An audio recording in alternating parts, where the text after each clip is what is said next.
फिर उन्होंने तरस आ गया मेरे उत्ते।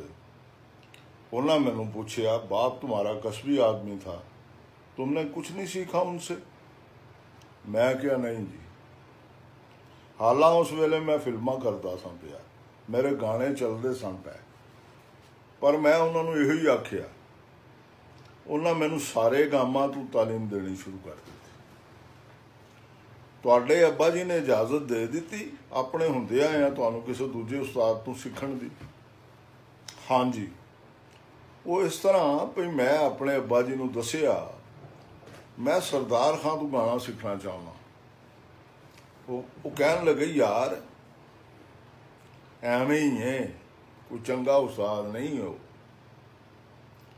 मेरे तो भी कई चीज़ां पूछियां हुई ने उन्हें। मैं कहा, नहीं जी, मेरा उन्हों दी ईमान आ गया, तुसी मैनू उन्हों तो सीखण दिओ। वो कहन लगे, चंगा फिर जे तेरा ईमान आ गया तो फिर जा सिख, देखी किते ईमान रोड़ ना आवी, ईमान नाल ही सीखी। अब्बा जी आखदे हुंदे सन, पुत्र पानी पीवीए पुण के तो मुरशद फड़िए चुन के। बस उन्हें इजाजत दे दी। एक दिन इत्थे जिथे आर्ट काउंसल है, जिथे मैं नौकरी करना, एक महफल हुई। भा खुर्शीद ने एक म्यूजिक सर्कल बनाया है सी। उस महफल च मेरे नाल एक ड्रामा होया जनाब। मैं अखीर ते गाना सी। भा खुर्शीद दा खलीफा होने दी वजह तो मैं अखीर ते गाना सी। भा खुर्शीद दा खलीफा होने दी वजह तो खान साहब तो जिन्ना कुछ मैं सीखिया सी, सफदर हुसैन जाने म्यूजिक डायरैक्टर, खादम कसाई ते होर बंदियां ने वारी वारी पुछ के भई की गाना ही मेरे तो पहला गा दिता। हुण मेरे कोल खान साहब की तलीम विचों कुछ भी ना बचिया लोकां सामने गाउण जोगा। मेरे कोल इको ही राह बचिया कि मैं जो कुछ अपना गावां। मेरे उस्ताद ने अपने पुत्र नूं घल्लिया कि इसे कह दो कि आज ना गाए। मैं कहा, मैं गावांगा। क्यों गाओगे? मैं कहा, इसलिए कि अज या तो मैं गाना छड्ड देवांगा तो या फिर दस देंगा गाना हुंदा की है। उस वेले लोग हूटिंग करते सन पै। सफदर हुसैन वर्गा आला गले का बंदा भी सिर्फ 5 मिनट ही गा सके। असी मजमा खलो ही नहीं सी रहा। खैर जी, मैं उत्थे पौने घंटे का गाना गाया। वो मैं भा खुर्शीद तो याद किया सी ते भा खुर्शीद ने मेरे अब्बा जी तो वापसी के टांगे च मेरे नाल खान साहब ते करीम बख्श पेरना भी सन। चुप चाण सारे। सारा राह खान साहब ने मेरे नाल कोई गल ना की। दूजे दिन सवेरे सवेरे मैनू सद के जूं गालां कढ़न ते पलूते देन लगे कि रह रब दा नाम। आखिर तू मैनू पहला क्यों नहीं दसिया भी तू कुछ सीखिया है? मैं तेन उतों अगे दा करवांदा। इन्ना बेला जाया किया ही अपना भी तो मेरा भी। मैं कहा, तो वो चीज़ां कित्थों सीखदा जड़ियां किसी होर गाउण वाले नूं आउंदियां ही नहीं, किसी गवैये दे जड़ियां नेड़े ही नहीं लंघदियां, किसी गवैये दे जड़ियां नेड़े ही नहीं लंघियां। सरदार खान साहब तो फिर तुसां किन्ना कुछ चिर सीखिया, जिन्ना चिर रोज ही हुंदे रहे। रोज़ियां च फौत होए उदों कोल मैं ही सा। आवाज़ कलाम किहो जिहा सी सरदार खान होरां दा? बड़ा अच्छा सवाल किया है। खान साहब अपनी बीमारी विच उस तरह ही गाउंदे सन जिवें खान साहब वड्डे गुलाम अली खां अपनी बीमारी च गाउंदे सन। आवाज़ नहायत सुरीली, कदी उन्होंने बेसुरिया हुंदियां नहीं वेखिया। आखिरी बार वो आल पाकिस्तान म्यूजिक कॉन्फ्रेंस गवे। मैनू उन्हां पुत्र आके नाल बिठाया गवान लई। हुसैनी कानड़ा गमिया उन्होंने 10 मिनट उन्होंने साह पलटिया रहा। दमे दे मरीज सन पर फिर भी गाउंदे रहे ते ना बेसुरे होए ते ना ही बेताले। इस तों अगे फिर एक नवे बाब का इजाफा होया। मैं एक फिल्म पिया करदा सा, फन्ने खां उहदा नाम सी। हस लिया होए होए, तक लिया होए होए उस फिल्म में सलूनी सी। उस वेले वो भी आई हुई सी गाना सुनन। ਉਹਦੇ ਨਾਲ एक बाबा सी, बड़ी अजब मखलूक सी वो बाबा। मैनू बुला के कहन लगा तेरी वो फिल्म सी ना दरवाज़ा, ਉਹਦਾ एक गाना सी आई री मिलन रोताई। वो मैनू इन्ना चंगा लगा कि मैं अपने बहुत सारे बेलियां नू वो फिल्म तेरी अपने पल्लियों खर्चा कर करके विखाई, ये गाना सुनाने लई। मैं उसका शुक्रिया अदा किया। हुण जिहड़ा गाना मैं बनाया होया सी वो सुन के वो बाबा आखन लगा इहदे विच जे तूं ऐ सुर इंज करके लवें, तूं ऐ सुर इंज करके कर लवें तो बहुत वधिया रहे। मैं उन्होंने आख्या चंगा जी मैं करके वेखांगा। तो उन्हें मैनू शक्ल दसी रामदासी मल्हार दी।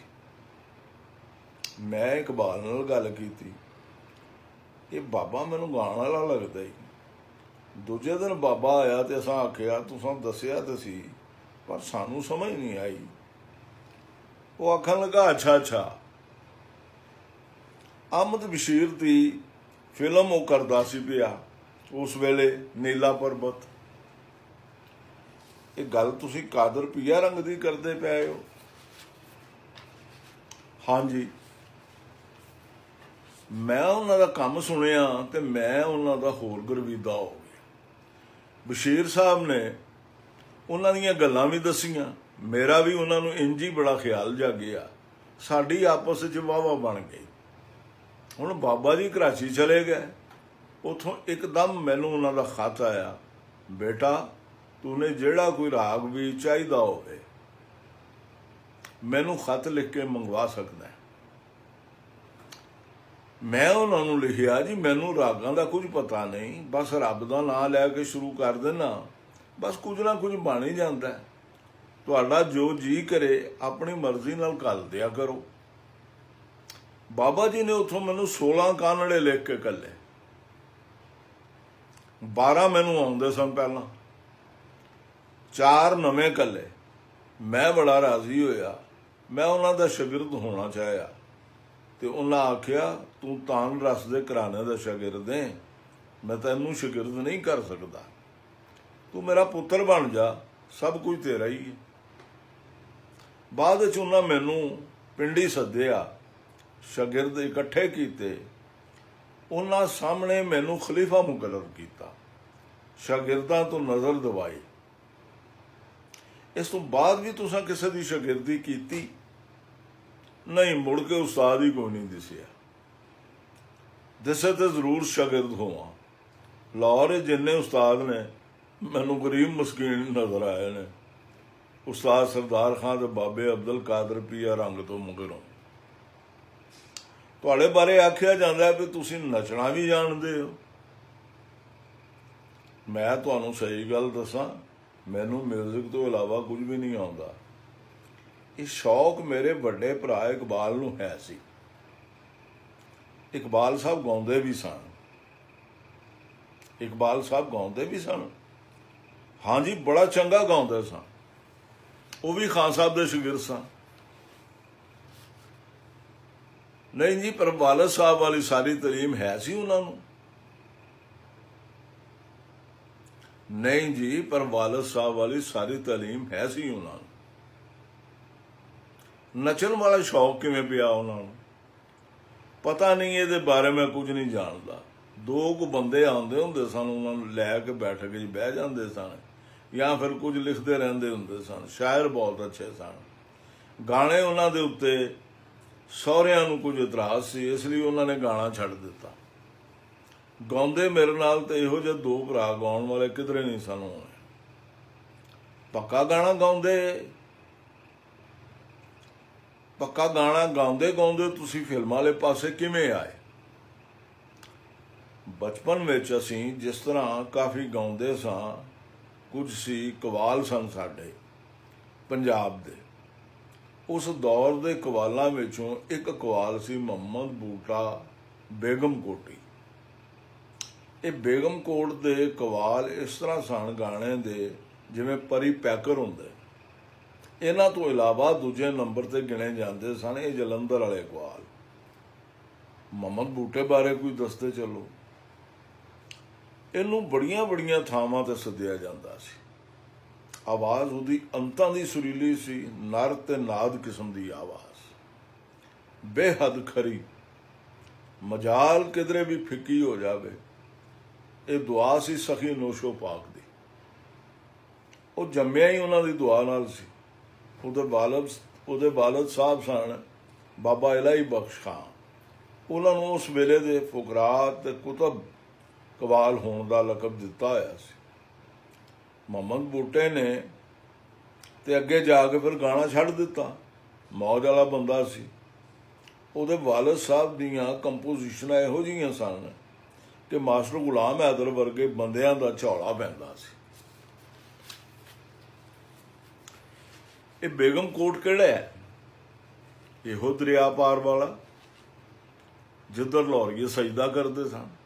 ਇੱਥੇ ਹੁਜਰੇ ਵਾਲੇ ਸ਼ਾਹ ਮੁਕੀਮ ਹੋਰਾਂ ਦੇ ਦਾਦੇ ਵਲੀ ਕੁਤਬ ਹੋਰਾਂ ਦਾ ਦਰਬਾਰ। ਅੱਛਾ, ਇਹਨਾਂ ਕਵਾਲਾਂ ਨਾਲ ਤੁਹਾਡਾ ਕੀ ਤਾਲੁਕ ਸੀ? ਇਹ ਅੱਛੇ ਸਨ, ਮੇਰੇ ਬਾਪ ਨੂੰ ਬੜੇ ਪਸੰਦ ਸਨ। ਉਹ ਮੇਰੇ ਅੱਬਾ ਜੀ ਕੋਲ ਆਉਂਦੇ ਸਨ, ਚੀਜ਼ਾਂ ਪੁੱਛਦੇ ਸਨ। ਮੀਆਂ ਮੁਹੰਮਦ ਬੂਟਾ ਵੀ ਆਉਂਦੇ ਹੁੰਦੇ ਸਨ। ਤੁਸੀਂ ਵੀ ਇਹਨਾਂ ਕਵਾਲਾਂ ਨਾਲ ਕਿਸੇ ਹਵਾਲੇ ਨਾਲ ਜੁੜੇ ਜਾਂ ਨਹੀਂ? ਨਹੀਂ ਜੀ, ਬਸ ਉਹਨਾਂ ਨਾਲ ਪਿਆਰ ਸੀ ਸਾਡਾ।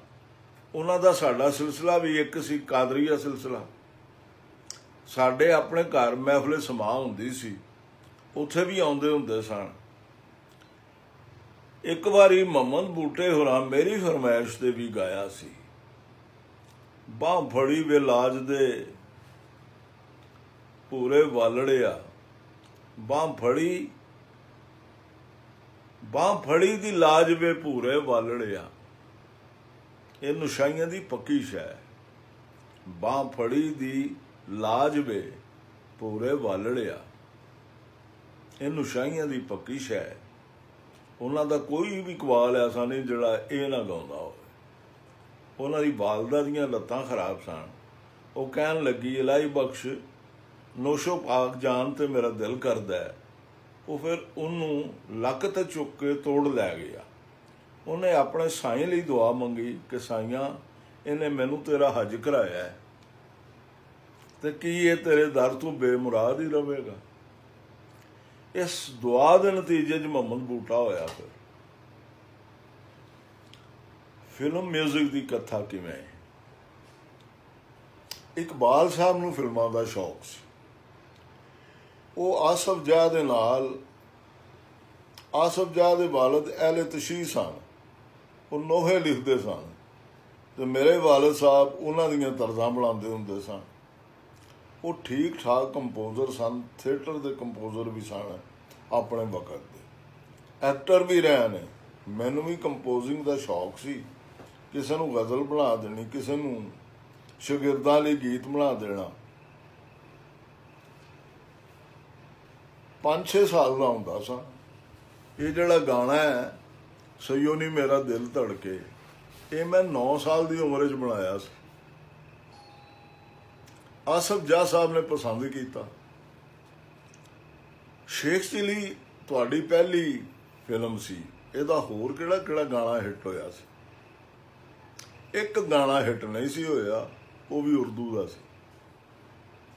ਫਿਲਮਾਂ ਦੇ ਗਾਉਣ ਬਣਾਉਣ ਇੱਕ ਵੱਖਰਾ ਕੰਮ ਹੈ।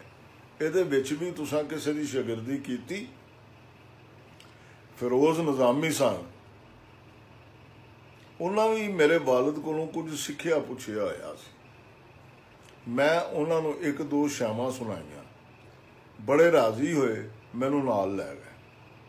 ਉਹਨਾਂ ਕੋਲ ਜਾ ਕੇ ਮੈਂ ਉਹ ਟੋਟਾ ਬਣਾਇਆ ਜਿਹੜਾ ਕਿਸੇ ਕੋਲੋਂ ਵੀ ਨਹੀਂ ਸੀ ਬਣਦਾ ਪਿਆ। ਫਿਲਮ 94 ਦਾ ਇੱਕ ਕੋਰਸ ਸੀ ਉਹਦਾ। ਮੇਰਾ ਹੌਸਲਾ ਵੱਧ ਗਿਆ। ਫਿਰ ਉਹ ਜਿਹੜਾ ਗਾਣਾ ਮੈਨੂੰ ਦੇ ਜਾਣ ਉਹ ਬਣਾ ਛੱਡਾਂ। ਫਿਰੋਜ਼ ਨਿਜ਼ਾਮੀ ਲਈ ਗੀਤ ਤੁਸਾਂ ਬਣਾਏ? ਹਾਂਜੀ। ਕਿਸੇ ਗਾਣੇ ਦਾ ਨਾਂ ਲਵੋ। जादू कोई पा गया, ये स्टाइल मेरा है। ये गाना सारा ही ध्याइयां दा है। उन्हां दा अपना भी बड़ा स्टाइल सी, बड़े कस्बी आदमी सन। एक उन्हां दा गाना मैनूं बड़ा चंगा लगदा है, चंगा बनाया ही सानू खिडौना। दुपट्टे दे गाने भी उन्हां दे बड़े चंगे लगदे सन। तुसीं उन्हां नूं असिस्ट करदे रहे किन्ना चिर? 10 साल सिर्फ उन्हां नूं असिस्ट कीता। उन्हां कोलों मैं अलग होया एक हादसे के नतीजे च। खुर्शीद अनवर मैनूं असिस्टेंट रखना चाहुंदे सन। मेरा एक अजीज सी रीजेंट सिनेमे च काम करदा सी, उहदे नाल उन्हां गल कीती। 500 रुपया महीना देने लई तैयार सन वो, पर जदों मैं उन्हां बारे सुनिया भी वो आप तो गाँव मजा नहीं सकते, मैं ना मन्निया। उन्हां दियां रिहर्सलां हुंदियां सन, मैं कदी वो भी सुनन नहीं सा गया। इहो भई बनाने वाला गाउण वाला ही नहीं तो उहदे बनाया नूं की सुनना। अज भी वो म्यूजिशियन जिउंदे ने जिन्हां मेरे मूँहों अब यहाँ कोई नहीं आएगा सुनिया होया है। वो आखदे ने नूरजहां ने की गाया। नूरजहां दी सुन लवो। खान साहब शरीफ खान नूं कहण लगी, भाईजान की दसां, बंदा जिस वेले कह दिंदा है चल ठीक है जा, मैं शुक्र करना ही। शेख चिली तो मगरों तुसां करतार सिंह कीती, उहदा गाना देसां दा राजा बड़ा चढ़िया। उहदे बनाउण दा पिछोकड़ ही कोई दसो। उस वेले घरां विच शादियां विआहां ते जिहड़े गाने चलदे सन वो सानू सारे याद सन। इतफाक नाल उधरों मैनू इहदी सिचुएशन मिली, इधरों इकबाल साहब का निकाह सी। एक गाना मैं बनाया सी मेहंदी दा, मेहंदी की कहंदी। एक बनाया सी देसां दा राजा ते एक सेहरा बनाया सी। एक गाना अजे तक मेरे कोल महफूज है। देसां दे राजे दी साई मैं लिखी सी, बाकी गाना वारिस लुधियानवी ने लिखिया। देसां दा राजा विच तुसां कोई फोक रंग की वरतों कीती है, इहदे उत्ते चानना पाओ ना। इत्थे फोक बारे जानना जरूरी है कि तुसीं जिस गाने नूं चाहो जांदियां बेसुरा कर दिओ ते फोक बन जाता। इंज क्लासीकल नूं जदों चाहो फोक किया जा सकता। क्लासीकल ते फोक की वंड किवें हुंदी? ये मुरशद की करम नवाजी नाल हुंदी। पिछे कोई साईं बैठे होने चाहिए ने इहदे लई। अच्छा तुसीं सानू क्लासीकल गाने के मुੱਢ बुनियाद बारे कोई दसो। ऐसे राग ने जिहड़े पहले फोक सन ते फोक चों राग बन गए। कुछ ऐसे सन जिहड़े पहले राग सन ते उन्हां च फोक बन गए। तुसीं इतफाक करदे हो कि क्लासीकल फोक विचों बने हैं? फोक का हिसाब बच्चे वाला है। बच्चा गल्लां करदा है पर तुहानूं वो सादी दियां गल्लां नहीं सुना सकदा। इंज ही हर बंदा गाना गाउंदा है। किसी नूं गाना नहीं आउंदा ते वो भी तो गाना गाउंदा है। इंज दा गाना गा गा के लोकां ने रचाया, उहदे विचों ही सुरां फिक्स कर लईआं गईआं, होर रचा बना लिया गया उहदा ते रागां दा नां दे दिता गया। लिहाजा क्लासीकल नूं फोक की बुनियाद नहीं किया जा सकता। एक कम इलम लोग ने जड़ा इंज आखदे ने। फोक वाला ये नहीं दस सकता कि वह किहड़ा राग पिया गाउंदा है। फोक का अंतरा नहीं हुंदा, सिर्फ अस्थाई हुंदी। दूजा फोक कदी पूरे राग विच नहीं गमिया जाता। राग 5 सुरां दा हुंदा है, 5 तो घट होवे तो फोक हुंदा है, राग नहीं हुंदा। उस्तादी संगीत की है, इहदे बारे भी कोई दसो। उस्तादी संगीत विच ये वाधा है कि मना करते हैं कि यह तान ही नहीं कहनी, ये असूल है। एक तान जड़ी कहनी है वो दूजी बार ना आवे। उस्ताद जी संगीत सच्ची मुची एडा औखा है भी ये किसी को आ ही नहीं सकता, किसी को दसिया ही नहीं जा सकता। नहीं आ सकता है तदी ते अज तक चलता पिया। ये निरी सुरां दी ਪਛਾਣ ਹੈ, ਬੋਲ ਨਹੀਂ ਹੁੰਦੇ ਇਹਦੇ ਵਿੱਚ। ਸਰੰਗੀ ਵਾਲਾ ਕੋਈ ਬੋਲ ਕਹਿੰਦਾ, ਬਾਂਸਰੀ ਵਾਲਾ ਕੋਈ ਬੋਲ ਕਹਿੰਦਾ, ਨਹੀਂ, ਸਿਰਫ ਸੁਰ। ਇਹ ਫਲਾਣਾ ਜੀ ਕਲਾਸੀਕਲ ਗਾਉਂਦਾ ਹੈ, ਨਹੀਂ ਗਾਉਂਦਾ ਕਲਾਸੀਕਲ, ਉਹ ਤਾਂ ਖਿਆਲ ਦੇ ਬੋਲ ਗਾ ਰਿਹਾ। ਸ਼ਾਇਰੀ ਹੈ, ਗਜ਼ਲ ਦੀ ਥਾਂ ਖਿਆਲ ਨਾ ਹੈ ਉਸ ਸ਼ਾਇਰੀ ਦਾ। ਠੁਮਰੀ ਨਾ ਹੈ ਸ਼ਾਇਰੀ ਦਾ, ਗਾਣੇ ਦਾ ਨਾਂ ਨਹੀਂ ਠੁਮਰੀ। ਠੁਮਰੀ ਬੋਲਾਂ ਦਾ ਨਾਂ ਹੈ, ਕਾਫੀ ਬੋਲਾਂ ਦਾ ਨਾਂ ਹੈ। ਇਤਫਾਕ ਨਾਲ ਰਾਗ ਦਾ ਨਾਮ ਹੀ ਕਾਫੀ ਰੱਖਿਆ ਗਿਆ ਹੈ।